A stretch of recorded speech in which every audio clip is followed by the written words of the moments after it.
செபாஸ்டின் வந்து இப்போ வந்து நோட்டீஸ் பீட் சர்வ் பண்ணிட்டு இருக்காரு. அவருக்கு வந்து 7 இயர்ஸ் எக்ஸ்பீரியன்ஸ் இருக்கு. அவர் வந்து டெஸ்ட்லி ஃபார் அலுமினியம் கூட. அவருக்கு இப்போ கரண்ட் மார்க்கெட் எப்படி இருக்கு, என்ன டெக்னாலஜி படிச்சா நம்ம இன்னும் க்ரோ ஆகலாம்னு தெரிஞ்சுக்கணும்னு ஆசைப்படுறாரு.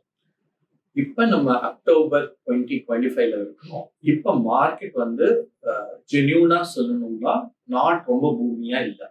இப்ப அக்டோபர், நவம்பர், டிசம்பர் வந்து கொஞ்சம் ஸ்லோப்பியா தான் இருக்கு. அதுக்கு மல்டிபிள் ரீசன்ஸ் இருக்கு. ஒன்னு ஏஐ நிறைய இடத்துல இம்ப்ளிமெண்ட் பண்றதுனால ஆப்பர்ச்சுனிட்டிஸ் எல்லாத்தையுமே கொஞ்சம் ஃப்ரீஸ் பண்ணி வச்சிருக்காங்க. ஏஐ ஸ்கோப்ல இருந்து உங்களுக்கு ஏஐ நல்லா தெரிஞ்சிருந்து நீங்க நோட்டீஸ் பீரியட்ல சர்வ் பண்ணிட்டு இருந்தீங்கன்னா ஆப்பர்ச்சுனிட்டிஸ் பெட்டரா இருக்கு.